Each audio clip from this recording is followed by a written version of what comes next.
Vamos abrir a palavra de Deus lá em Romanos, capítulo 1. Romanos, capítulo 1. Nós vamos ler dos versos de 1 a 7, depois os versos 16 e 17.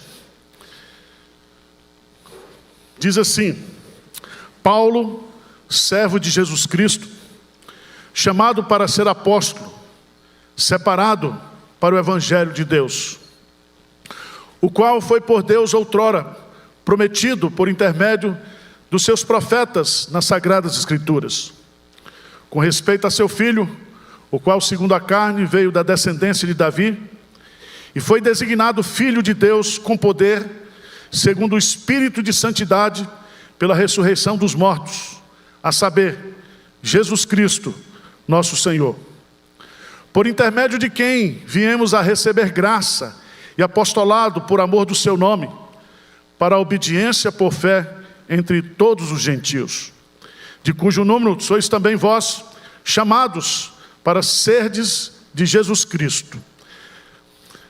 A todos os amados de Deus que estáis em Roma, chamados para serdes santos, graça a vós outros e paz, da parte de Deus, nosso Pai, e do Senhor Jesus Cristo.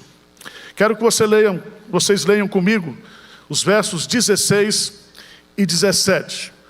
Vamos lá? Pois não me envergonho do Evangelho, porque é o poder de Deus para a salvação de todo aquele que crê, primeiro do judeu e também do grego, visto que a justiça de Deus se revela no Evangelho, de fé em fé, como está escrito, o justo viverá pela fé. Amém. Meus prezados irmãos, nós estamos comemorando amanhã, dia 31 de outubro, 505 anos da Reforma Protestante. Essa data, ela é uma data simbólica, significativa, porque foi no dia 31 de outubro de 1517 que o monge Martinho Lutero, ele fixa lá na porta da igreja de Wittenberg, na Alemanha, as suas 95 teses. E essas 95 teses são teses que questionam aquilo que estava acontecendo na Igreja Católica. A doutrina da infalibilidade papal, a doutrina da tradição acima da palavra de Deus,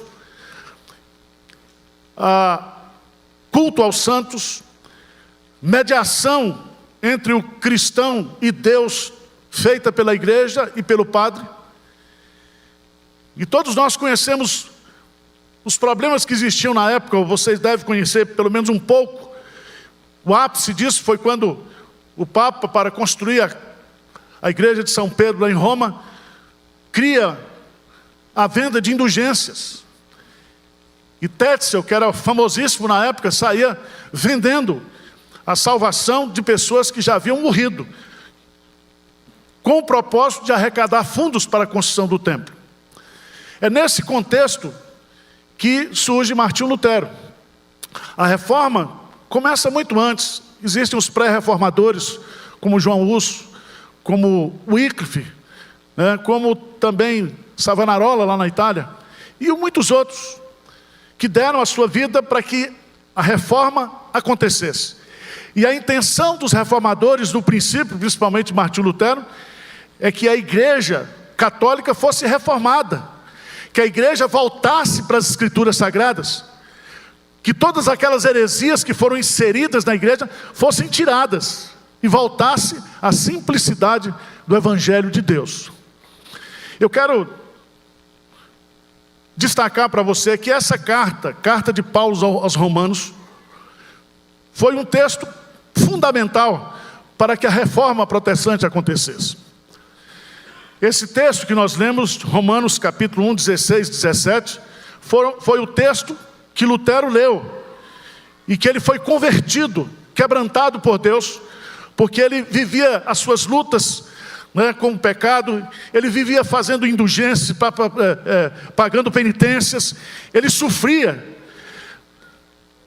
A biografia dele diz que tinha dias que ele gastava 6 horas no confessionário, confessando seus pecados. E ele queria se aperfeiçoar, ele queria se libertar daquilo. É quando ele lê esse texto e descobre que o Evangelho é o poder de Deus para a salvação de todo aquele que crê. Porque é no Evangelho que se revela a justiça de Deus, porque eu não posso me salvar por justiça própria, a salvação é pela graça. E é tão interessante, meus amados irmãos, que eu queria destacar nessa noite os pontos fundamentais dessa carta na sua introdução, para que vocês abram o apetite espiritual para estudar essa carta, para ler essa carta durante a semana. Eu não vou fazer a exposição do texto todo, nem mostrar divisões, eu só quero apontar rapidamente para vocês 3 coisas que eu acho que são fundamentais. Primeiro, quem escreveu essa carta? Segundo, quem são os destinatários dessa carta? Terceiro, qual é o tema dessa carta? Vamos ver aí, por favor. Eu queria que você lesse comigo o versículo 1. Vamos lá, juntos, vamos lá? Paulo, servo de Jesus Cristo, chamado para ser apóstolo, separado para o Evangelho de Deus. 3 detalhes nesse versículo. Toda carta ele tem um remetente. E Paulo, então, como remetente dessa carta, ele se identifica, ele se apresenta. Ele se apresenta de 3 maneiras. Primeiro, ele diz que ele era um servo de Jesus Cristo. Paulo, servo de Jesus Cristo. Essa palavra servo é a palavra doulos, que significa escravo. Aquele que não tem vontade própria, aquele que não tem querer, aquele que se tornou de fato um escravo para servir exclusivamente a Jesus Cristo. Ser um servo de Jesus, ser um servo do Senhor, é servi-lo por amor, é servi-lo com integridade, com inteireza, com dedicação, com motivação correta. Mas diz o texto, Paulo, servo de Jesus Cristo, chamado para ser apóstolo. Ele é servo de Cristo. E aqui há 2 palavras que se completam. Ele foi chamado, mas ele foi também enviado. Quando diz aqui esse verbo chamado, kletos, significa que o seu chamado foi um chamado pessoal, que o seu chamado foi um chamado irresistível, que foi um chamado gracioso. Então ele é chamado por Deus. É aquilo que nós aprendemos na teologia, que é o chamado eficaz. A graça de Deus é irresistível. E quando ele chama, o pecador vem. Mas ele diz, você foi chamado, eu fui chamado, mas ao mesmo tempo eu fui o quê? Enviado. E a palavra apóstolo aqui significa, tem esse sentido, de alguém que foi enviado, que foi escolhido para uma missão fundamental, principal. Mas em terceiro lugar, o que é que diz o versículo? Paulo, servo de Jesus Cristo, chamado para ser apóstolo. Terceiro lugar, separado para o Evangelho de Deus. Todo mundo sabe aqui que a palavra separado é o conceito de santificação. Separado para o Evangelho. E que Evangelho é esse? É o Evangelho de Deus. Isso é muito significativo. Nós entendemos o que Paulo está colocando aqui. Não é o Evangelho de Allan Kardec, não é o Evangelho da prosperidade, não é o Evangelho reformado, calvinista, é o Evangelho de Deus. E ele diz, eu fui separado para isso. E ele vai dizer lá em Gálatas capítulo 1, versículo 15, que ele foi separado antes de nascer, para que nele se cumprisse, se revelasse, se manifestasse a graça de Deus. Então, em resumo, as credenciais de Paulo, do remetente dessa carta, está aí. Ele é um servo de Cristo. Ele é um apóstolo chamado e enviado por Deus. Ele é um crente separado para pregar o Evangelho de Deus. Mas, irmãos, quem são os destinatários dessa carta? A igreja de Roma, os crentes que moravam em Roma. Paulo não conhecia esses crentes. Paulo não tinha visitado, ele tinha o desejo de conhecer esses irmãos. Ele só vai conhecer mais ou menos no final do seu ministério. Mas Paulo, ele vai descrever aqui, só para eu e você termos uma ideia do conceito eclesiológico que tem Paulo. Qual é o conceito que Paulo tem de igreja? Ele vai revelar aqui. Quem são esses crentes romanos? Veja lá no versículo 6. De cujo número sois também vós, chamados para serdes de Jesus. Então, assim como eu fui chamado para ser apóstolo, para pregar o evangelho de Deus, vocês foram chamados para serem propriedades de Jesus. Amém? Foram chamados. Então a igreja, irmãos, é a comunidade dos chamados. A palavra eclesia, igreja, é povo que foi chamado do mundo, que foi tirado do mundo, mas ao mesmo tempo que foi enviado ao mundo. Mas é o povo, propriedade exclusiva de Deus. Mas em segundo lugar, veja no verso 7, veja que ele vai usar a expressão, a todos os amados de Deus. A igreja, então, não é a comunidade daqueles que foram chamados para ser de Jesus, mas são amados por Deus. É muito bonito essa expressão que ele usa aqui, porque ele vai usar aqui o termo ágape. E esse termo ágape significa que esse amor é incondicional. É um amor cujo motivo, cuja causa não está no objeto amado, mas está no Deus que ama. É um amor incondicional. É o amor que nos escolhe, que nos elege, que nos chama, que nos justifica, que nos perdoa, que nos salva, independentemente do que eu sou e do que você é. Então, a igreja, ela é a comunidade daqueles que são amados por Deus. Mas veja no verso 7 ainda, veja aí. A todos os amados de Deus, que estáis em Roma, chamados para serdes o quê? Santos. Não fomos somente chamados para ser de Jesus, não somos somente os amados de Deus, mas uma vez crente, uma vez convertido, uma vez de Jesus, nós somos chamados para crescer em santidade, nós somos chamados para esse processo de santidade, de santificação.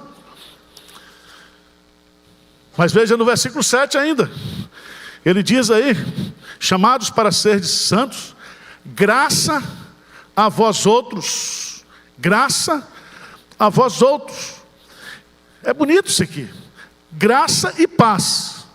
Significa que a igreja são os receptores da graça e da paz de Cristo. Paz com Deus através da justificação, paz em Deus, porque Cristo está em nós, paz que vem de Deus, essa paz que excede todo o entendimento, essa paz que não é apenas um decreto, que é apenas um acórdão, onde nós estamos perdoados, nós temos paz com Deus pela justificação, mas nós somos receptáculos da paz de Deus. A minha paz vos dou, não vos dou como o mundo a dá. Essa paz. Mas é interessante que no versículo 8, principalmente dou graças ao meu Deus, mediante Jesus Cristo, no tocante a todos vós, porque em todo mundo é proclamado o quê?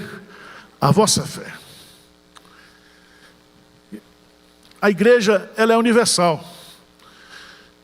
Não a universal que nós temos aqui, mas a igreja é universal no sentido de católica.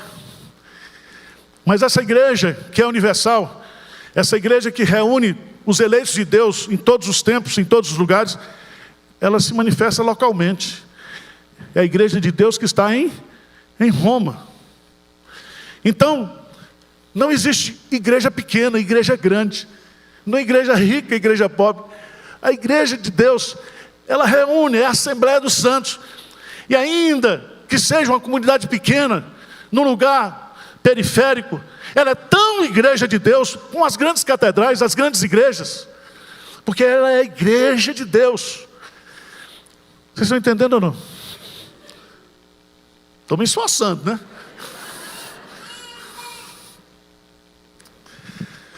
Mas, irmãos, nós temos o remetente, nós temos os destinatários. E Paulo tem uma boa notícia para comunicar a esses irmãos. E a boa notícia é o Evangelho de Deus. Eis que vos trago boas novas de grande alegria. Boas novas. O Evangelho é a boa notícia que vem do céu. Se há más notícias aqui na terra, se eu vou receber a má notícia que eu sou pecador, que eu sou totalmente depravado, que eu não posso salvar a mim mesmo, o Evangelho é a boa notícia que vem para mim e para você. É a boa nova de salvação. Fiel é a palavra e digna de toda aceitação, que Cristo Jesus veio ao mundo para salvar os pecadores, dos quais eu sou o principal. Veja que Paulo vai colocar algumas coisas aqui. No versículo 1, ele diz: separado para o Evangelho o quê? De Deus. Paulo vai ampliar aqui o conceito do Evangelho. Primeiro, o Evangelho é o Evangelho de Deus. É a mensagem de Deus e sobre Deus. É o Evangelho de Jesus Cristo. Jesus Cristo não é somente a mensagem, Ele é o Evangelho. Ele é a boa notícia. E é bonito quando Paulo usa aqui, porque o Evangelho vem de Deus e nos leva para Deus. O Evangelho nos conecta com Deus. O Evangelho nos transforma, nos modifica, nos regenera. O Evangelho vai operar de forma graciosa na nossa vida, mortificando os nossos pecados e vivificando e colocando em nós as virtudes de Cristo. É o Evangelho de Deus. No versículo 2, ele diz assim: o qual foi por Deus outrora prometido por intermédio dos seus profetas nas sagradas o quê? Escrituras. Paulo está dizendo: esse evangelho que eu estou pregando aqui para vocês é um evangelho antigo. É um evangelho que está tendo pregado desde o Éden, desde o proto-evangelho.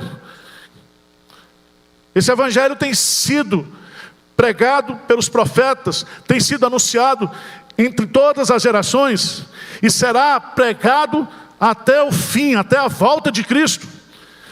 Não é uma novidade, não é uma coisa recente, é uma coisa que se fundamenta nas escrituras sagradas, na revelação profética, no conteúdo da escritura. Mas veja, no versículo 3, diz assim: com respeito a seu filho, o qual segundo a carne veio da descendência de Davi. E veja no versículo 4, ele foi designado Filho de Deus com poder segundo o Espírito de santidade pela ressurreição dos mortos, a saber Jesus Cristo nosso Senhor, por intermédio de quem viemos a receber graça e apostolado por amor do seu nome, para a obediência por fé entre todos os gentios. Veja que detalhe ele vai colocar aqui: esse evangelho de Deus é também o evangelho do seu Filho. O conteúdo do evangelho é Jesus, que veio segundo a carne, que cumpriu o seu ministério, que fez o seu sacrifício expiatório, que ressuscitou, que foi assunto aos céus, e hoje é Senhor. Esse é o evangelho que nós pregamos, o evangelho de Cristo. Mas também, no versículo 5, por intermédio de quem viemos a receber graça e apostolado por amor do seu nome, para obediência por fé entre todos os gentios. O evangelho não é apenas para os judeus, o evangelho é para todos. O evangelho é para todas as nações. O evangelho é para alcançar os eleitos de Deus de todas as tribos, línguas e nações. E aqui eu queria concluir chamando a sua preciosa atenção lá para o versículo 16, porque Paulo vai usar aqui no versículo 16, ele diz: portanto, se o evangelho é tudo isso, Se vocês são tudo isso que eu estou dizendo, eu não posso me envergonhar do Evangelho. Ele diz: pois não me envergonho do Evangelho. Eu posso envergonhar o Evangelho, mas o Evangelho não me envergonha.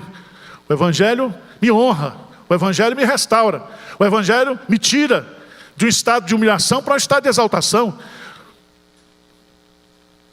Então esse é o Evangelho de Deus, esse é o Evangelho que eu estou pregando. Esse é o Evangelho que produziu a reforma protestante. Este é o Evangelho que tem que produzir reforma na nossa vida todos os dias. Reforma espiritual, restauração, renovo, encorajamento. E é tão interessante, porque Paulo vai dizer: eu não me envergonho do Evangelho. Por que, Paulo? Porque esse Evangelho que eu prego, ele é o poder de Deus. E a palavra poder aqui é a palavra dinamis. Não é o poder destrutivo, não é o poder da dinamite. É o poder que vem para destruir aquilo que é errado e reconstruir aquilo que é correto. É o poder de Deus para transformar, para mudar, para libertar, para quebrar todas as algemas, para transformar um ímpio em um santo, de um escravo sem esperança, sem Deus, no mundo, um filho de Deus, um súdito do reino de Deus, um sacerdote do Deus vivo e verdadeiro. Esse é o Evangelho, o poder de Deus. E Paulo diz que o propósito desse Evangelho, que é o poder de Deus, é a salvação de todo aquele que crê. A fé é um dom de Deus, é um presente de Deus. A fé é o instrumento, é a mão que se estende para receber o presente de Deus. E essa fé não existe naturalmente em mim. Ela é uma fé salvadora. Ela é uma fé que nos é dada no ato da conversão. O Espírito Santo abre o nosso entendimento. O Espírito Santo nos convence dos nossos pecados. O Espírito Santo revela a justiça que é em Cristo. O Espírito Santo, ele nos convence que se eu não abraçar a justiça de Cristo, eu vou experimentar o juízo eterno.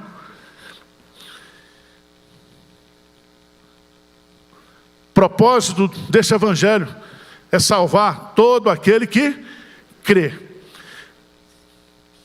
E aqui é universal. Primeiro o judeu e também do grego. Mas eu queria que você lesse o versículo 17 comigo, para a gente fechar o argumento. O que é que diz aí? O versículo 17, o que é que diz?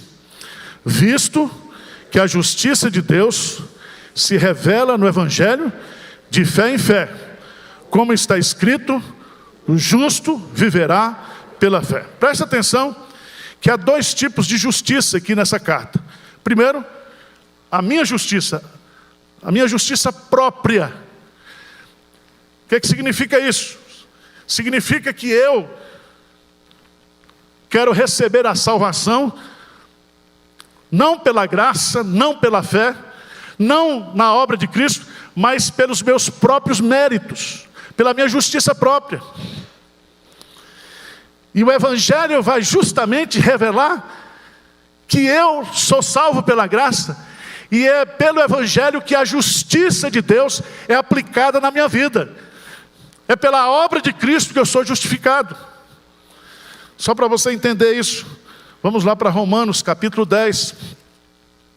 Romanos capítulo 10.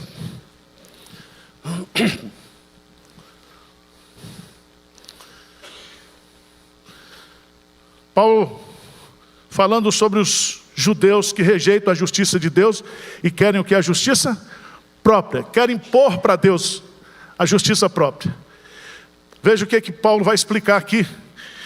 Capítulo 10, versículo 1, ele diz: irmãos, a boa vontade do meu coração e a minha súplica a Deus a favor deles, dos judeus, são para que eles sejam salvos. Porque lhe dou testemunho de que eles têm zelo por Deus, porém não com entendimento. Tem zelo, são zelosos, mas sem conhecimento, sem entendimento. Aí veja o versículo 3 e 4, vamos ler juntos? Vamos ler juntos, o que é que diz? Porquanto, desconhecendo a justiça de Deus e procurando estabelecer sua própria, não se sujeitaram a que vem de Deus, porque o fim da lei é Cristo, para a justiça de todo aquele que crê. Eu não posso cumprir a lei de Cristo, eu não posso cumprir a lei de Deus. A lei me condena, a lei me coloca debaixo da condenação e do juízo de Deus. Jesus Cristo veio e morreu na cruz, e sobre ele foi colocada a ira de Deus, a punição de Deus para todos os nossos pecados, de tal maneira que eu só posso ser salvo se eu estiver debaixo da justiça de Cristo.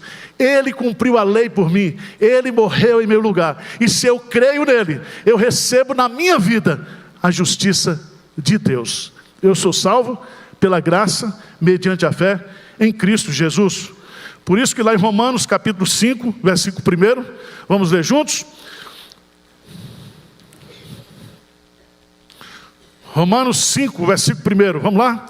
Justificados, pois, mediante a fé, temos paz com Deus, por meio de nosso Senhor Jesus Cristo. Veja que o termo justificados é um termo jurídico, é um termo que vem do tribunal de Deus. A expressão justificados está na voz passiva. Não sou eu que me justifico, eu sou o quê? Justificado. Por causa da justiça de Cristo. É como se lá estivesse um escrito de dívida. E por causa desse escrito de dívida, eu estou condenado. Mas Jesus Cristo, ao morrer no meu lugar, no seu lugar, e crendo que Ele fez isso por mim, por amor de mim, todos os meus pecados são perdoados. E aí vem o acordo de Deus: nenhuma condenação há para aquele que está em Cristo Jesus. Se Deus é quem justificou, quem é que pode condenar? Quem é que pode condenar? Então, meus amados irmãos, essa doutrina do Evangelho apresentado em Romanos é o Evangelho de Deus que veio para nos salvar. Desafio você, nessa semana, a ler a Epístola de Paulo aos Romanos, a estudar essa carta. É uma carta que é considerada, dentre as cartas de Paulo, a carta principal. Nela, nós temos todo um curso de teologia que vai do capítulo 1 até o capítulo 11. Do capítulo 12 ao capítulo 16, nós temos ali a vida de alguém que foi alcançado pela graça de Deus em todos os seus relacionamentos. Que Deus nos abençoe. Que a palavra de Deus seja para mim e para você, continue sendo a nossa única regra de fé e prática. Somente as Escrituras. Amém?